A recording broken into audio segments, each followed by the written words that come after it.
been busy news, busy content, busy stuff. Look at the screen. Look at the screen. Read the headlines on screen. This is what we're going to talk about. So the movie theater in Stonefield, we have it on good authority, is heading to hit the road, Jack. Peace out. Hasta luego. So long. Sayonara.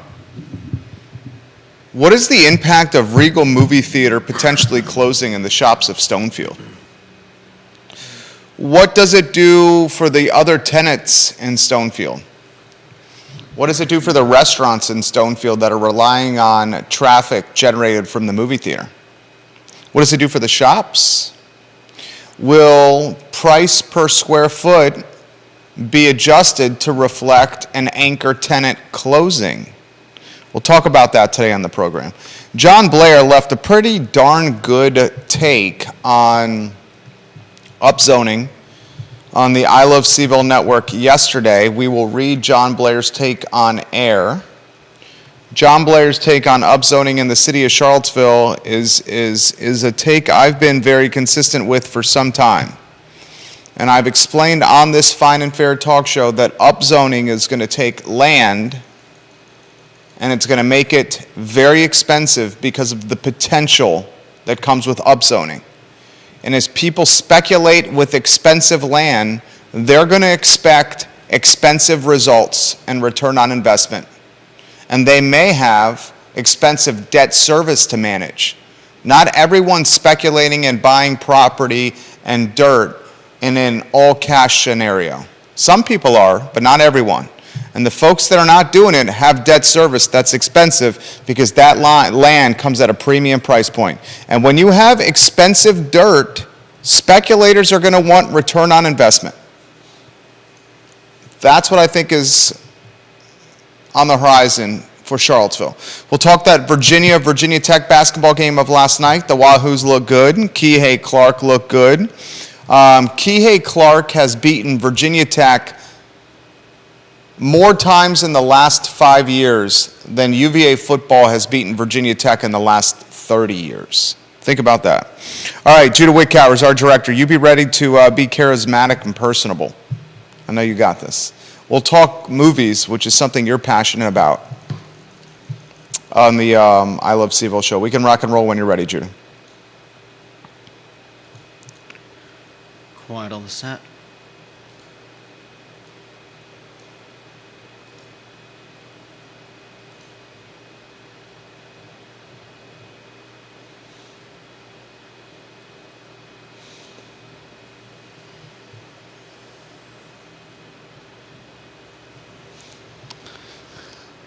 Good Thursday afternoon, guys. I'm Jerry Miller. Welcome to the I Love CVille show. Thank you kindly for joining us. It's good to connect with you guys through the I Love CVille network, which is a collection of every social media platform known to mankind.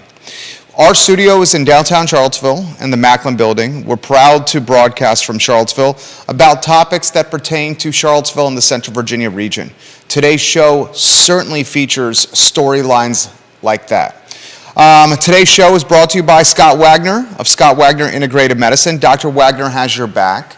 His team at Scott Wagner Integrative Medicine are doing incredibly nuanced and innovative practices and strategies and techniques to improve quality of life for so many in this community. Scott Wagner of Scott Wagner Integrative Medicine. Busy show for you. We're going to talk Stonefield. In the grand scheme of things, how would you characterize our confidence with Regal Movie Theater closing in the shops of Stonefield, Judah? And you could be the voice of God here if you don't want to go. Actually, we'll go to a two-shot. Go to a two-shot. We'll weave you in, going back to a one-shot.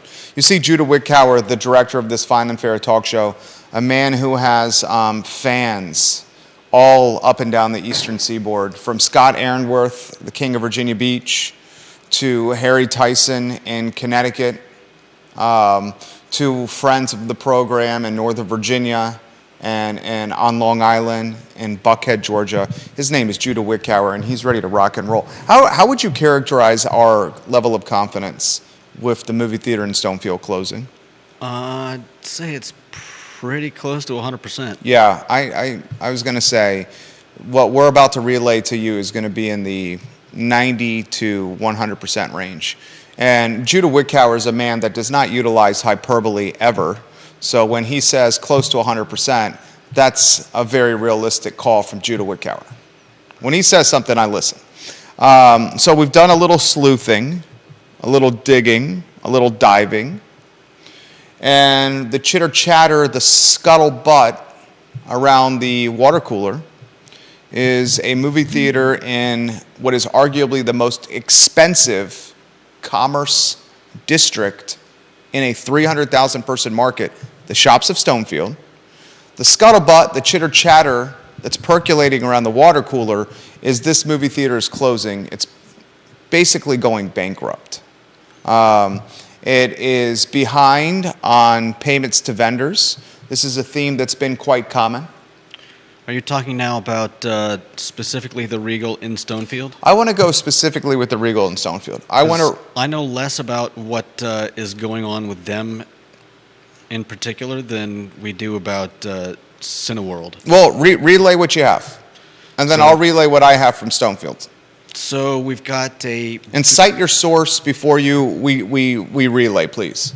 Yeah. Well, there's a Business Insider article listing 39 more Regal theaters closing in the U.S. amid bankruptcy. And on that list is Stonefield Stadium 14 and IMAX.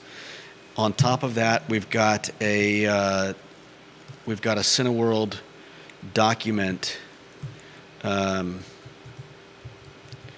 in the United States Bankruptcy Court for the Southern District of Texas, Houston Division, and to skip pretty much everything in it, down at the bottom of the list, after all the, what would you say, lawyer speak. Legalese. Legalese is the term. Legalese. Is, again, Stonefield Stadium 14 and IMAX, and the rejection date is 2/15/23, which basically means that's when they're going to... I mean, that's less than a month away.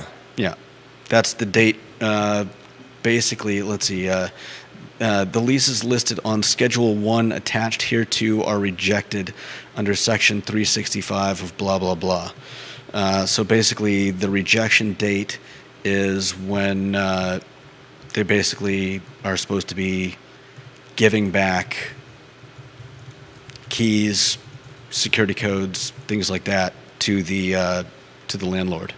Carol Thorpe watching the program. She's the queen of Jack Jewett. Jack Jewett is one of 6 districts in Albemarle County. She is the queen of it. She says she's a big fan of Judah Wickower. Oh, thank you.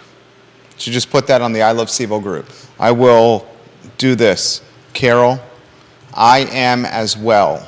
And then hashtag @ Judah Wickower, tag you so you see it in the comments.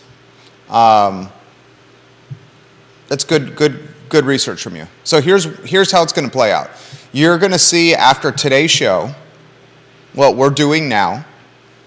You will see traditional and legacy media, print, radio, and television source this show, utilize it for News Foundation for what they're doing, and they're going to highlight Stonefield and this movie theater closing in print, radio, and television within the next 24 hours. Then, when it gets into the legacy and traditional news cycle, you're going to start seeing people asking some questions like, what's up with my lease? I signed it predicated with a movie theater and hundreds of people, if not thousands a week, walking by my storefront or my restaurant as potential customers to come inside and spend money with me. Johnny Ornales, who is the king of Mexican cuisine, the owner of El Mariachi and Guadalajara JPA, says, how is the theater going to impact the Hyatt Hotel and the new buildings going up? How's it going to impact rentals at the apartment complex? People choosing to rent apartments there at extremely expensive rates, monthly rents. because they have the ability to live, work, and play, walk to bars, into restaurants, into shops, into a movie theater, into a grocery store, and Trader Joe's. Look, it's no secret that at the shops of Stonefield, the two largest and most prominent anchor tenants are... Definitely the theater and probably Trader Joe's. Yeah. You just lost one of your two most prominent, prestigious, popular, and people-driving tenants. The movie theater. Trader Joe's ain't going anywhere, but the movie theater, the whole shopping center in a lot of ways is built around it. Yeah. And what do you replace it? How do you replace it? How do you replace it? Who wants to take on that kind of square feet in this economic climate where people are struggling to buy groceries and fill their gas tanks? 65,000. You're doing a great job today. 65,000 square feet, that place? Yeah. Excellent. Another great piece of information there. You could possibly tear it all down? I don't think you can tear it down. It would be entirely too expensive to build back up at today's cost of goods, lack of labor, and the fact that people that build structures like this are so far behind on work. Yeah. I think you try to repurpose it. And how do you repurpose a 65,000 square foot movie theater in a luxury shopping district adjacent to Tony brands like what? Brooks Brothers and Lululemon? How do you replace a movie theater? Maybe you do it with some kind of experiential concept. And the experiential concepts that have had success of late are like Top Golfs, go-karts, trampoline and jumping parks, laser tag. But how do you do any of that without... Well, you pulling keep the the place outside apart? shell. You have to remodel the inside. But Yeah. you could still utilize the lobby and the snack stand. And you could take the individual movie theaters. How many movie theaters is it? I believe 14? it's 14. You can take the individual movie theaters and turn them into individual themed experiences. Like one movie theater could be laser tag, another movie theater could be a jump park, trampoline park, another movie theater could be golf simulators or golfing bays like in a Top Golf scenario. The reality is, if you're not creating a business model that is omni-experiential, and I learned this from Patty Zeller at Animal Connection. Patty Zeller at Animal Connection has grooming, dog grooming. Mm-hmm. She has a self-serve dog wash. She has in-person knowledge and classes that she offers. She has photography in the studio where seasonally she'll offer sets like Santa or Valentine's Day, Independence Day, where people to get photoed in her store. She's creating a business, or has created a business, and she's been in operation for 23 years, that people cannot get this stuff on Amazon. They cannot get dog grooming on Amazon, or a self-serve dog wash on Amazon, or getting photos with their dog or their kids or their family with Santa Claus on Amazon. Yeah. You can't get that. But what you could get from Stonefield in this movie theater, 65,000 square feet, is what they were selling you could get on Amazon. You could get on Netflix. You could get on HBO Max.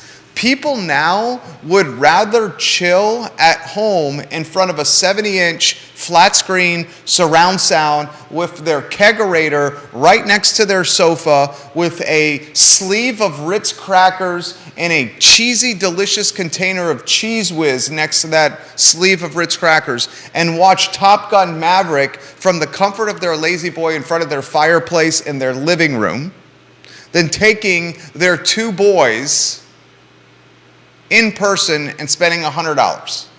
And I heard it put pretty well the other day that betting on a movie theater is betting that people are today not only willing to put down their social media, but also invest in 2+ hours, 1.5, 2+ hours of undivided attention, which is not something that you have to worry about watching a movie at home. You need to go to the bathroom. You don't have to worry about missing a vital scene. You don't have to worry about taking 5 minutes going to grab a drink at the concession stand when you can pause the movie and, grab a drink from your fridge. Yeah. I have a hard time doing something for 20 minutes. The thing I do longest in my life every day is sit in this chair and talk to this microphone. Legitimately. I believe it. No, legitimately. I know. I believe it. You know me. Mm-hmm. Ask my wife. You don't speak for people, but in this scenario, you probably would. Comments are coming in fast and furious. What is this going to do to the restaurant scene in Stonefield? What does this do if you're Burger Batch? What does this do if you're Burton's? What does this do? I've heard that Doma is going to open in Stonefield. I heard that Doma is going to open in the old Champion Grill location on Stonefield. I've heard that. That's scuttlebutt. Doma Korean Kitchen in Midtown. We created that moniker, Midtown. Doma Korean Kitchen in Midtown is going to open in the shops of Stonefield. I've heard that from multiple sources. If you're Doma and you're signing a lease, or you just signed a lease and it's associated with a movie theater being there, are you a lot less confident with this second location opening? Or possibly looking to renegotiate. Right? Weren't you already a little uncertain about the long-term future of the shops of Stonefield? Yeah. I was. I was uncertain about the long-term future because the businesses and brands were not local. They weren't what we specialize from a branding standpoint. Localize, humanize, and personalize. They didn't do that in the Charlottesville community. They were big box brands. And now they lose their movie theater. If you're just hearing this for the first time, you're probably taken aback. I was as well. Jason Burke is watching in Los Angeles. Do you remember which area of Los Angeles he's watching in? Oh, and Patty Zeller says, thank you, Jerry Miller. And she has the best dog bakery in Virginia. Patty's watching at Animal Connection. We love you, Patty Zeller. Oh, man. Do I remember which area? Something Park. Was it Highland Park? Memory serves right. correct. Jason Burke, are you in Highland Park? Jason Burke says, he's in Los Angeles. Is it Highland Park, Jason? He says that movie theaters make good concert venues. Yeah. Travis Hackworth is watching in Danville, Virginia. He's the king of Danville. And he's quoting an article from Bloomberg in 2020.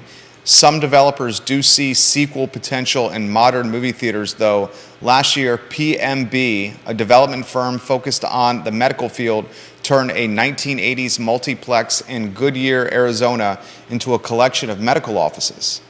And Walter Crutchfield, co-founder and partner of the Arizona development firm Vintage Partners, turned Flagstaff Movie Theater into perhaps the country's most creative department of motor vehicles. The 9-screen theater, part of the Harkins chain, reopened in 2016 as a 72,000 square foot, 2-story Arizona Department of Transportation headquarters and motor vehicles division office, a DMV, wow. Reuse presented multiple challenges, such as cutting windows into the concrete walls to provide more natural light, but the end result, which split the high-ceiling theaters into two stories with a mezzanine floor, speaks for itself. Wow. A DMV. Here's the thing, Sherman Oaks, he's from Sherman Oaks. Yeah. Thank you, Jason. Sherman Oaks. Here's the thing, Travis, I love Travis. Travis is extremely intelligent. I've never met Travis Hackworth, who's in Danville, but he knows a boatload about jurisdictional policy and how local governments work and how governments work in Richmond at the state level. He knows a boatload about development and repurposing buildings and properties and utilizing tax credits. He's a smart guy, this Travis Hackworth, the king of Danville. Travis, the Stonefield shops, the shops of Stonefield, are the most expensive shopping district in all of Central Virginia. Stonefield, I will say with confidence and conviction, is more expensive than Barracks Road. Certainly more expensive than the downtown mall and way more expensive than the UVA corner. Okay, it is astronomically expensive to lease property here. I do not see this turning into a DMV. If anything, I see this movie theater being chopped into potentially subdivided into a smaller footprint, because 65,000 square feet is an astronomical debt service payment every month. No doubt. So maybe you try to chop it up and make it smaller. Same thing that happened with the Downtown Grill. With the Downtown Grill, Wilson Ritchie took a massive First, Wilson Ritchie bought the Downtown Grill building. Then he took the Downtown Grill, the steakhouse, and he chopped it into two. On one side is Rockfish Brewing Company, and on the other side is the Bebedero. Why did he do that? Because he knew that the Downtown Grill was too large a space, and that the monthly debt service payment would be too much for one tenant to manage in a recession. So he chopped it into two. He's even chopping the office space up on the, I think there's 3 floors, on the second and third floor of that building into smaller office space. I think this theater will be chopped up. I truly do. It's either going to get chopped up or it's going to be an omni-experiential fun palace. And that fun palace could be a trampoline park. There's Mike Chief Kachis and Tito Durrett walking right by. You see him? Yeah. There's, it's going to be a trampoline park, a jump park, go-karts, top golf, laser tag. But who's going to put that together? Putt-putt. Those things exist. I know they do, but who's going to... Have you ever been to one of those, like a little go-kart area? Not one inside. I've seen them inside. Scott Aaronworth says, I love the coat, J-Dubs. Oh, it's... Is that an Ann Wickhauer original? The scarf is an Ann Wickhauer original. Yeah. Is the coat... Came with the sweater. Is the coat an Ann Wickhauer original? No. It is not? No. Okay. She hasn't been known to... I would like an Ann Wickhauer original. That's Judah's mom. She made him a sweater with a zipper and a racing stripe. I would love an Ann Wickhauer original. Keith said... I ordered it first. Keith offered to give me his measurements. No. Can I direct message your mother and give her my measurements? Sure. I'm not sure what she'll take of that. He also says he loves you. Scott Aaronworth says after getting COVID, he's overcoming COVID. Oh. He says after getting COVID, there's no way he's going into a movie theater. Spencer Pushard, who's in the installation business of audio-visual equipment at homes, he says on the plus side, this will drive my business up for installing in-home movie theaters. Yeah, no doubt. And then he wants to know, what are the chances of another movie organization taking over the Regal at Stonefield? I'd say that's plausible. But didn't you always find it odd? The market's not that big. And we have a movie theater on the downtown mall. We have a movie at Alamo, at 5th Street Station, Alamo Drafthouse. Yeah. I love Alamo. Yeah. Violent Crown on the downtown mall. We have a lot of movie theaters for a market this small. This could be a byproduct of movie theater saturation as well. Well, it's odd, and I don't know what's changed since I remember it being this way. I remember there were 2 gigantic theaters right next to each other in Savannah. I believe I've talked about them before on this show. But there wasn't a problem because I believe they were belonged by 2 different movie companies. Obviously, different companies, but they had the rights to different movies. So it's not like they were both playing... Yeah, showing the same movie. It's not like they were both playing Spider-Man right next to each other.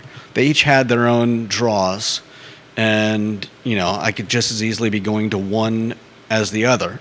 And they were pretty much, they were fairly similar. It's not like one had a major drop in quality from the other.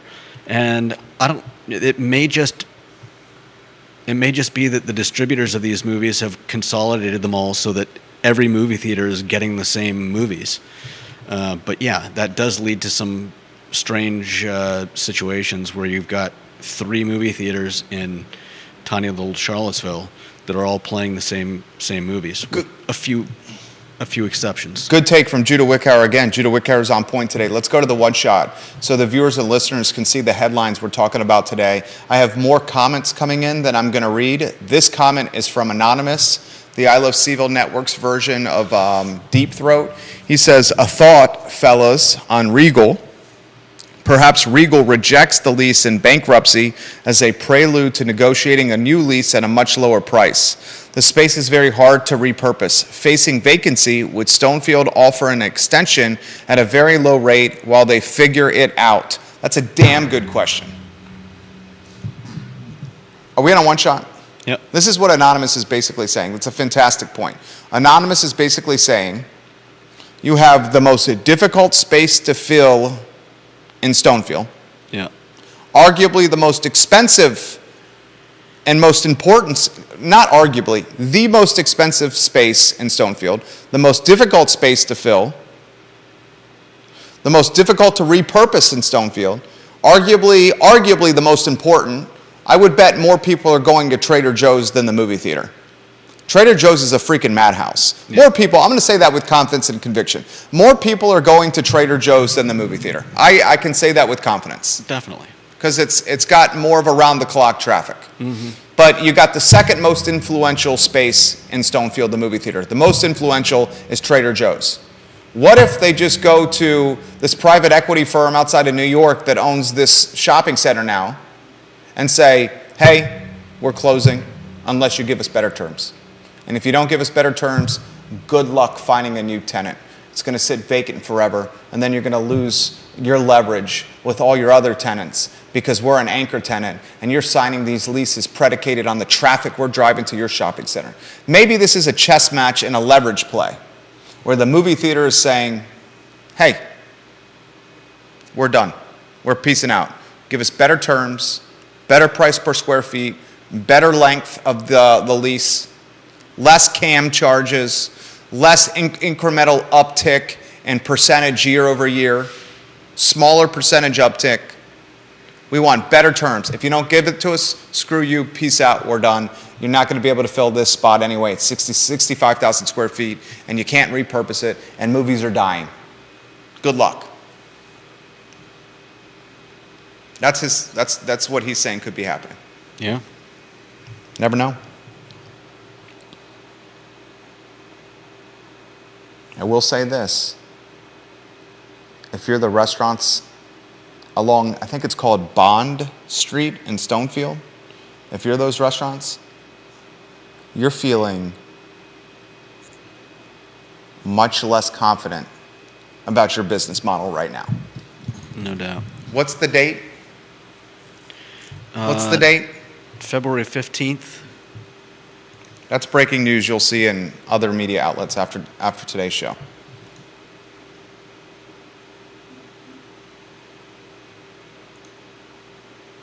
Ann Clark Ramey, good call. Ann Clark Ramey highlights the closing on one of the 15 Facebook pages that you're watching the show upon. Janice Boyce Trevelyan, make sure we're framed well on the one shot here if you can, please. Janice Boyce Trevelyan says, Richmond just opened something similar. Bowling alley, pool tables, food, and a bunch of other stuff in one building.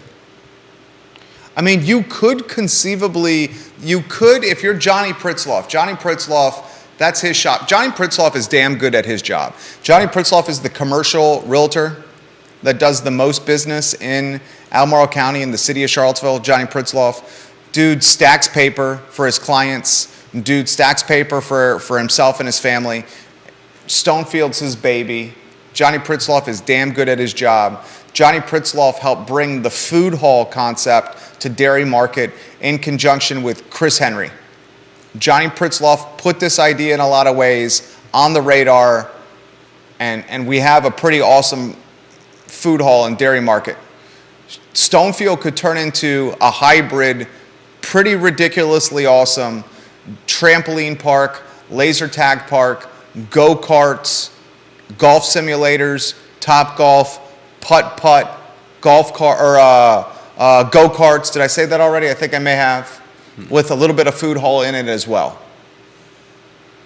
Multiple vendors in there.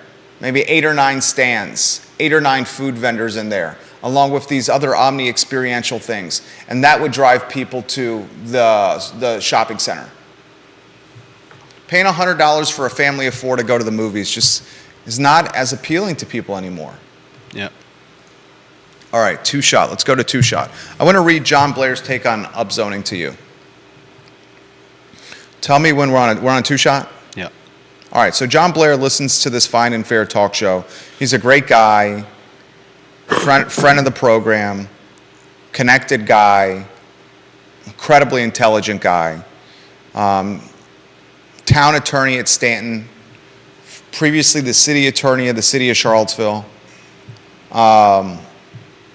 He spent time as an interim manager at multiple places. Smart guy. Leaves this comment on upzoning. I'm scrolling on my phone to find it. I think I got it here. And he says I can quote him on this. John says I can quote him on this. And he leaves this comment in relation to what I said about Michael Payne. Remember on yesterday's show I said Michael Payne, the city councilor? He said in the meeting on Tuesday night on the dais that we cannot utilize new construction and additional supply as the way to solve the affordability problem in Charlottesville. Yeah. He basically said we cannot build our way into affordability by increasing supply. That's what Michael Payne said. Mm-hmm. And I said on yesterday's show, and I've continued this message, I've been consistent with this message for over a year now on this talk show. I've said for over a year that all upzoning is going to do is going to make land that can be upzoned a premium. Yeah. And it's going to lead to wealthy investors and wealthy speculation. And people are going to buy this dirt. They're going to tear down older properties. And they're going to create apartment density. And they're going to charge like the flats on West Main Street, $1,500 a room, $2,000 a room per month in rent. The University of Virginia, I have said consistently, is going to see the additional housing in the Charlottesville city ecosystem around grounds, and they're going to say, well, we're going to be able to admit more students, and these students are using mommy and daddy's bank account to pay their rent, so the fact that it's expensive is not that big of a deal because someone from outside the market's paying the lease. I have said that this is not supply and demand. It's not supply and demand in its traditional format. Yeah. Instead, it's taking dirt and making it a premium. And because it's being made a premium, because density could be built there, people are going to have to pay more money for it than they otherwise would. And because they're paying more money for it than they otherwise would, they want an expensive premium as return on investment, or their debt service payment every month is going to be more difficult to manage. So they need much greater return from a rental standpoint. Mm-hmm. This is what John Blair said in a comment. This is good. Sit back and listen and learn. John Blair says this. Jerry, I believe that you and Michael Payne are right. You can quote me on this. Upzoning advocates in Charlottesville are too tied to a theoretical economic model that discounts or ignores two important variables. A city that is only 10 square miles in a county, Albemarle County, that prohibits growth in 95% of its land mass. If you only live in a land of textbooks, greater supply of a good or service should decrease the price of the good or service. However, given the local dynamics of a small geographic footprint in a county, Albemarle, that severely restricts development, all an upzoning does is create a premium price for the small amount of available parcels where increased density will be developed. That's what I've been saying. John Blair continues. The city can upzone 10 square miles all at once, but when the total square mileage of the area is 736 and only 46 of those square miles can be developed, upzoning only creates a price premium for density. Lastly, John Blair says, density then becomes expensive rather than a solvent for high housing costs. The secret that you, Michael, and I know that so many others refuse to say out loud is this. Land use taxation and the comp plan's restrictive growth policies have allowed enormous swaths of Albemarle County to become piggy banks for the rich. Invest your money in the land, pay tiny amounts of taxes, watch the land appreciate at a decent clip rather than accept the risk of the equity market and leave it to your heirs.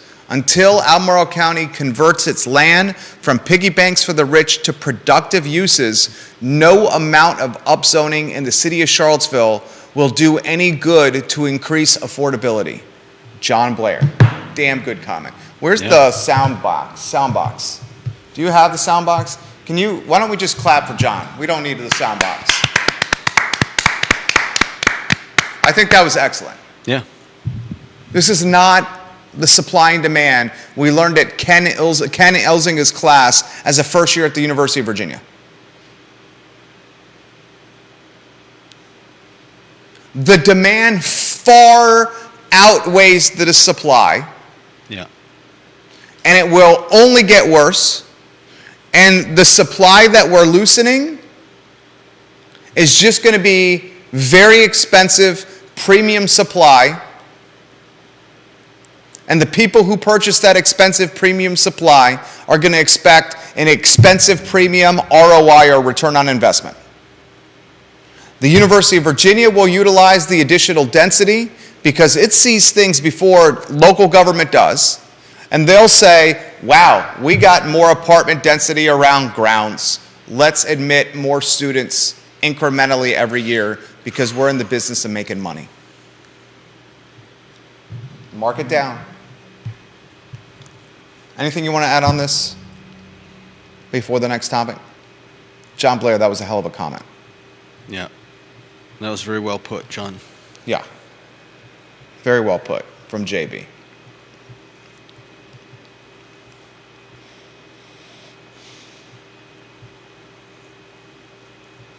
Next topic, Mayor just walked by.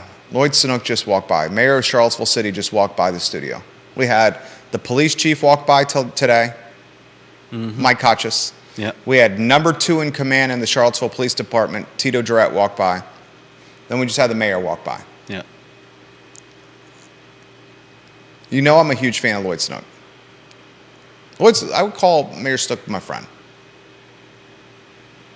I see him the most, chat with him the most, run into him the most. He's a friendly guy. Yeah, definitely. I want to ask you a very straightforward question on optics. Optics. Okay.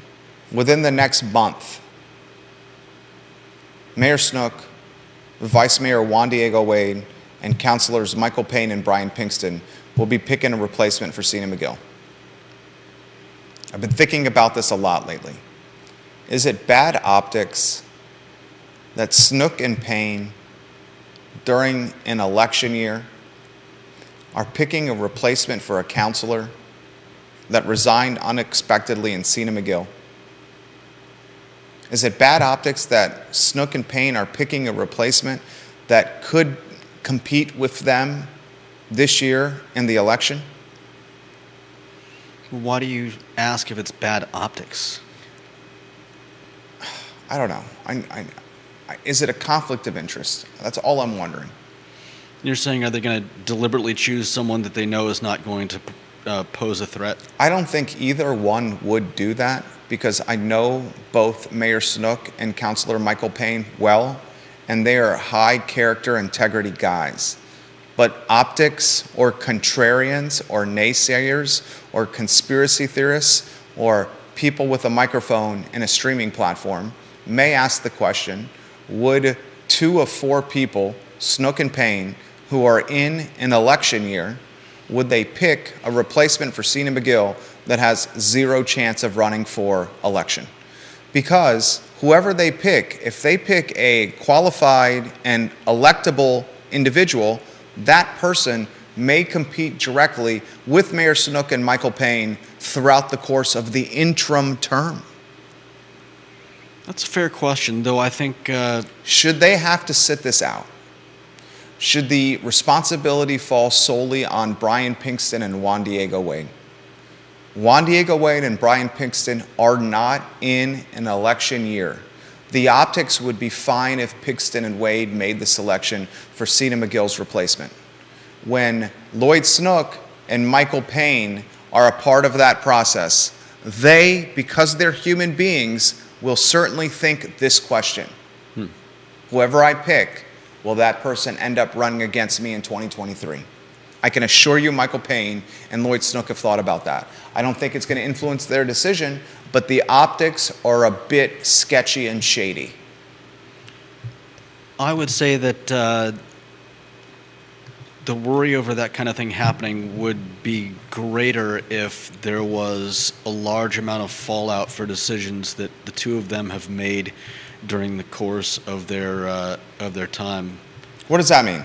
in office. It means if a lot of people in Charlottesville were disappointed or disgruntled with one or the other of them, then yes, bringing on, choosing someone that could run in the next election might be worrisome. But if overall people are comfortable and happy with the job that Michael Payne and Mayor Lloyd Snook have been doing, then I would say that there's probably less that they would have to worry about in terms of competition. I mean, that's a fair response. And I think people are happy with Mayor Snook and Councilor Payne. I think frankly speaking, since Nakia Walker has gotten off of council, it's been a pretty boring and behind-the-scenes council. And that's what we want. We want our local government to be in the background, consistent, and relatively quiet and boring. And they have been, for the most part. Yeah. Bill McChesney's watching. He says there are 3 seats up for election this year. There's Cena McGill's seat, which is currently vacant, Bill. There's Lloyd Snook's seat, and there's Michael Payne's seat. There are 3 of 5 seats up on city council this year. Cena McGill unexpectedly resigned earlier this month. She quit. So now, Snook, Payne, Pigston, and Wade have to pick a replacement. And the application deadline to be the interim, the replacement for Cena McGill, is closing. That window is closing.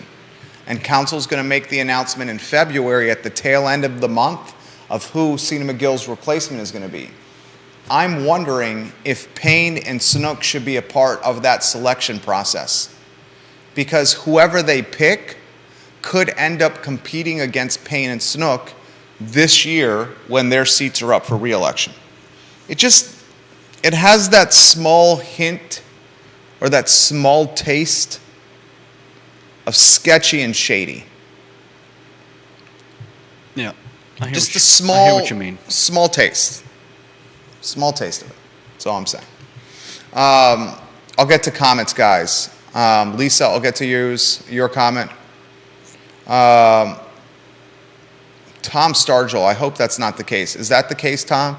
Someone just see if you could find this online. Tom Stargell, who's a retired educator from Albemarle County Public Schools, said he just saw on Facebook that Monticello High School is on lockdown because of a fight and a weapon threat. Monticello High School is on lockdown because of a fight and a weapon threat. That's what Tom Stargell just put on Facebook. Tom leaves good comments and knows what's going on.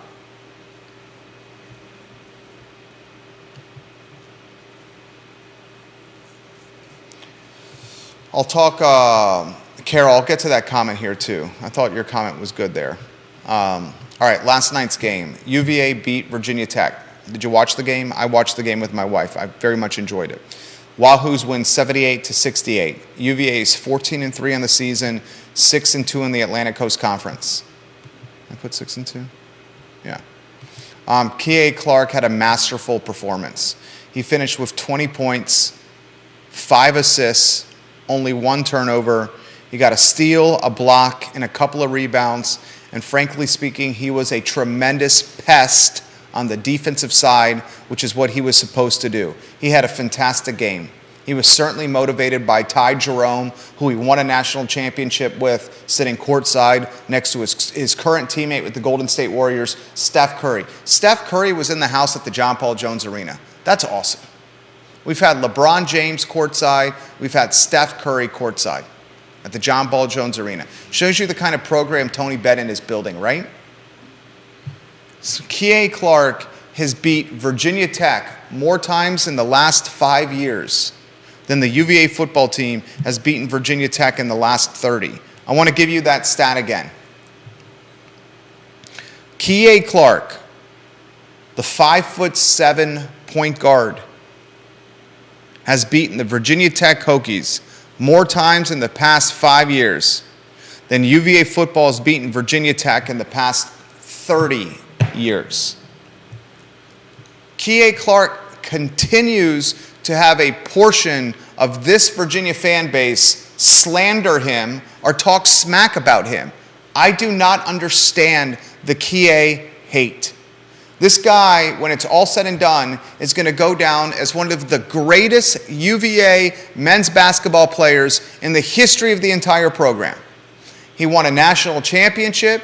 He had arguably the most prolific assist, the pass to Diakite in UVA history. That was probably the most important assist or pass in the history of Virginia men's basketball. He is the consummate professional, the consummate Tony Bennett product, and just a high character guy. Have you ever heard Kihei Clark's name on the police blotter or getting in trouble with the law? No, you have not. The kid is what you want your son to grow up into. And don't look now, but having Ben Vanderstash, inserting Vanderstash into the starting lineup and putting Shedrick on the bench. Shedrick played 4 minutes last night. 4 minutes.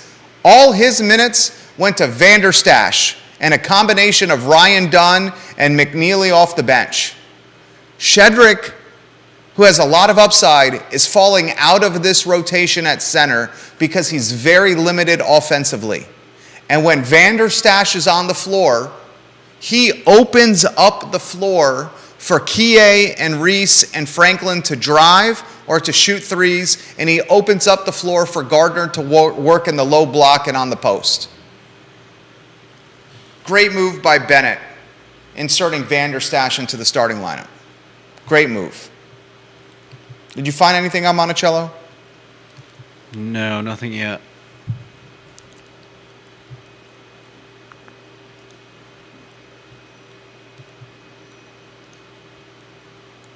Philip Dow watching the program.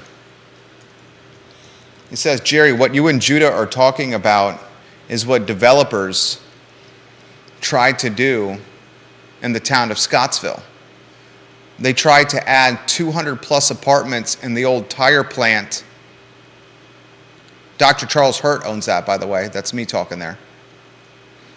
The monthly rent for those 200 apartments in the town of Scottsville in the old tire plant were going to be between $1,200 a month and $1,400 a month. Philip says Scottsville has no jobs. It did not make sense. And he said, I'm so glad the town turned down the proposal. He said it's basically the rich wanting to take over Scottsville. One thing that really made me nervous about that project was the strain it was going to put on infrastructure, fire and rescue and police, and the strain it was going to put on 20. Because Philip was right. The people living in those apartments, if they were built, they would be commuting to Charlottesville City for work. And dude, have you driven 20 from Charlottesville to Scottsville? That's a road that is dangerous. So I was very concerned with infrastructure strain, police, fire, rescue, and then the dangerous aspect of added car traffic and vehicle traffic on 20 heading from Scottsville to the epicenter of employment, Charlottesville City. Spencer Pushard is sending me a direct message. He's also confirming Monticello is on lockdown. I have, wow.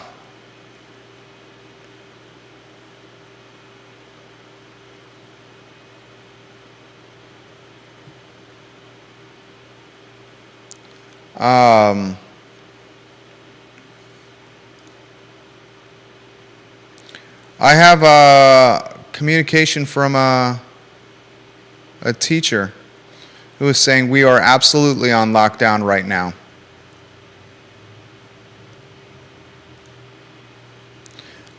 So we'll follow that closely. That's unfortunate. I'm tired of this stuff, you know?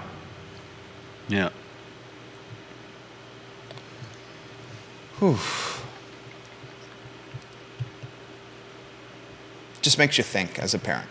Just makes you think with your kid in school, that's all. Carol said you made an astute observation about moviegoers that she would like to build upon. Most of them today, even if the product on screen was compelling enough to require 2 hours of undivided attention, they don't have the personal discipline to give to it. As for her, she rarely goes to the movie theaters because most films don't have interesting storylines or performances with any nuance or depth. When I find a film worthy of my time and attention, I'd rather watch it at home when I'm not distracted by the peripheral glow cast by cell phones and the constant distraction of others. Give me Turner Classic Movies in my home snacks and leave me alone. Sounds delightful. Little TCM and a little, what's the snack of choice for you? Ritz crackers and Cheese Whiz? A sleeve of Girl Scout cookies? A bowl of Ben & Jerry's fish food? A little glass of bourbon? Lockdown at Monticello High School, Kevin Higgins. Allegedly. But I'm having it confirmed by people actually in the building. So I guess I could say it confidently. What's your snack? Well, we talked about this before. If we're in the theater, it's definitely got to be Goobers. No, but at home, I would say... You're not popping Goobers at home. What are you popping, some lean cuisines? Some lasagna lean cuisines? Lasagna lean Okay, cuisine? I'm just I don't making even a know joke. what that is. Okay, what are you eating at home for snack when you're watching a movie? If I was gonna watch a movie, I might go with some tortilla chips and some hot queso. Oh, tortilla chips and hot queso. That's good. That would be good. Do you drizzle the hot queso on the chips, or do you put the hot queso in a bowl and dip the chips into the hot queso that's in the bowl? I heat it in a bowl and dip it. Okay. It makes it last longer. It does I might congeal. The viscosity gets a little thick there. It congeals doing it that way. Which way? I would rather drizzle it on the chips. Leaving it in the bowl, it congeals and turns into a block of cheese. I usually don't put so much in the bowl that there's a danger of that happening. But wouldn't the same thing happen if it was drizzled on the chips? I would think that if it's all together in the bowl, it'll keep warm longer, whereas if you drizzle it over the chips, the spread out nature of it would cool faster. Oh, but thank you. Who knows? That's good intel. I don't know. That's good intel. I might also go with there's some really good store brand like trail mix with peanut. You go Food Lion trail mix? Oh yeah. What? The Food Lion trail mix? With peanuts and M&Ms. The Food Lion trail mix. I mean, I know the trail mix you're talking about. I think all grocery store has that that store brand trail mix. And they usually have 4 or 5. Wegmans has one of those too. They usually have 4 or 5 different versions of it. Don't you just end up eating the M&Ms and leaving all the other stuff? No. You eat it all together at once? What are you, a cashew guy?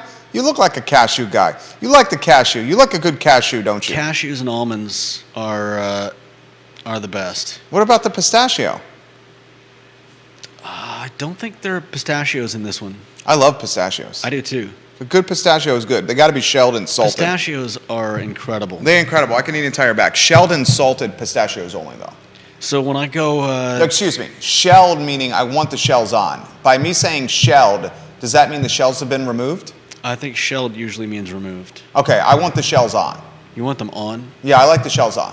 If the shells are removed, then I just end up like gobbling all the pistachios by hand like this. Yeah. At least by having to take the Popping shell them open off, you does slow you down. Yeah.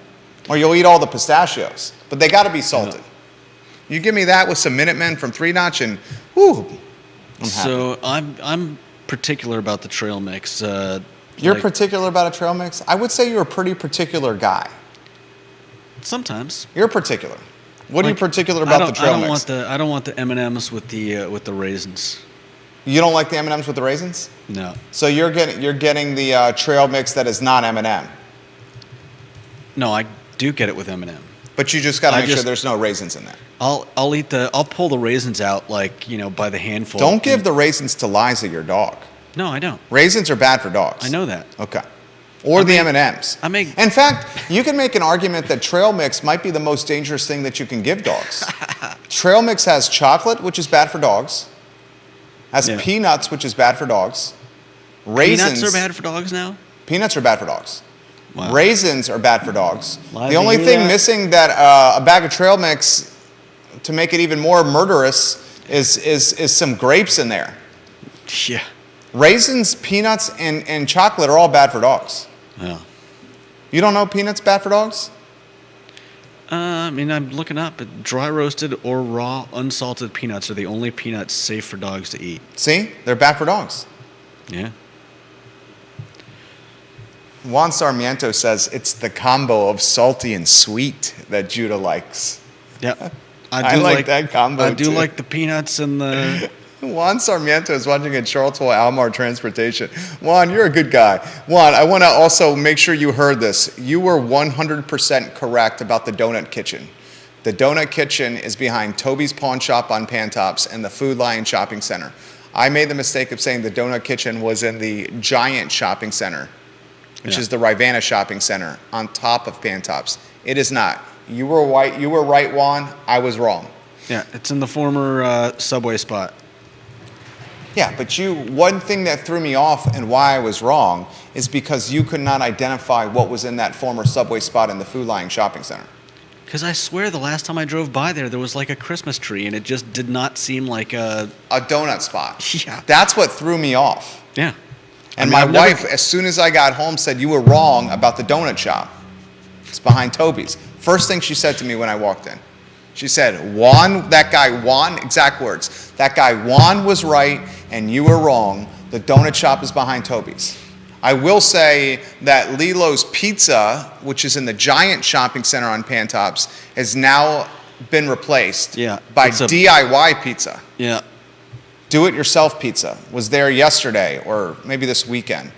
It's been there for a little while because I've seen bits and pieces about it. I don't know how good it is. Couldn't say, haven't been.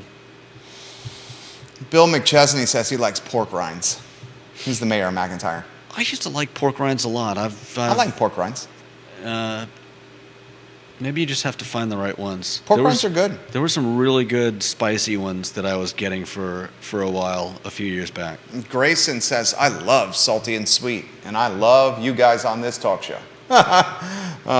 Carol Thorpe says she mixed her pecan halves and dried cranberries. That sounds delicious, Carol. Yeah, that sounds really good. Sounds good. I got to say that dried cranberries are definitely better than raisins. Absolutely, Juan. Appreciate you, King of Transportation, Juan Sarmiento. It's a good show today. I thought you were on point. I thought you did a great job. I like when you're like this. Conversational and outgoing. It makes it easier for me. Yeah. Sometimes I have to pull it out of you. It's all And I get frustrated and aggravated. It's all about the environment. Just fake it if you have to. Every day. That was good. We'll go out on a high note. Judah Wickower and Jerry Miller, the I Love Seville show. We'll see you tomorrow at 12:30. So long.